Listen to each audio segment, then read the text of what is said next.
what are the various rounds of funding and what are the milestones.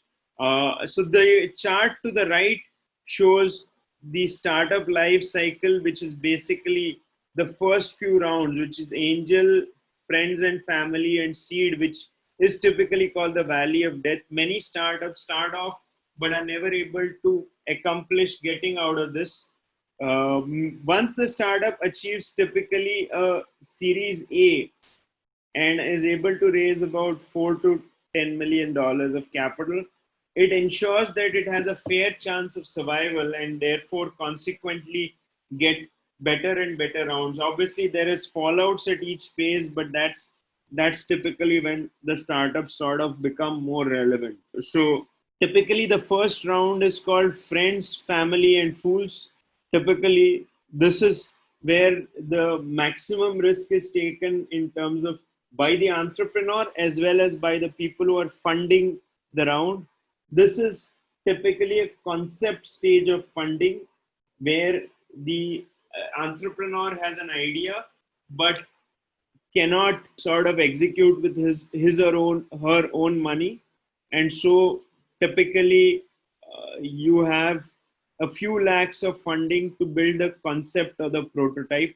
The second round of funding is typically angel funding, where typically angels and angel networks are funding this. The deal size is typically 1 crore. Here, typically, the valuations can range from 3 to 7 crores. And mind you, all this data is just indicative. The reality in life may be very different.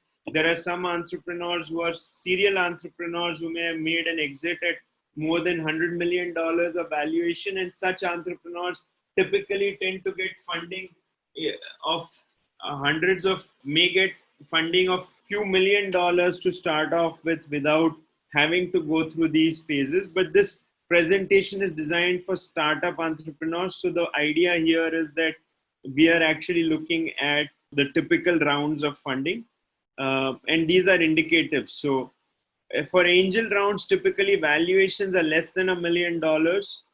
Typically, you need a working prototype of the product in terms of tech working before anyone will invest in you.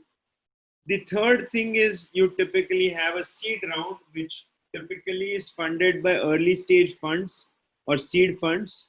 Here you can raise 2 to 5 crores. Typically, you may have 7 to 15 crores in terms of $1 to $2 million in terms of valuations. You have typically your first customer signed up and the customer is willing to say, okay, this is working.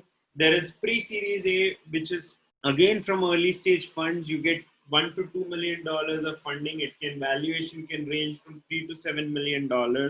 Here you're beginning to get your first set of customers. A series A is typically where early stage funds, existing investors, or growth stage funds can come in. Here you have $2 to $7 million of funding. It could well be a $8 to $10 million sort of valuation. This is where you have an initial burst of customer activities. Your team is well fleshed out with all the co-founders recruited and say a 20-30 member team typically existing. Your third is basically a Series B funding, which is for growth funding. This can be a $10 to $30 million round. Typically, valuations range from $30 to $150 million.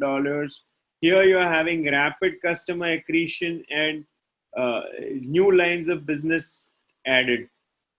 Series C onwards is typically not relevant to the presentation, because if you got to Series B, you probably know a lot more than this presentation would. But typically, this is from growth funds. You could have $30 to $50 million of funding, 100 million plus valuations. You have to have rapid growth and quick customer accretion.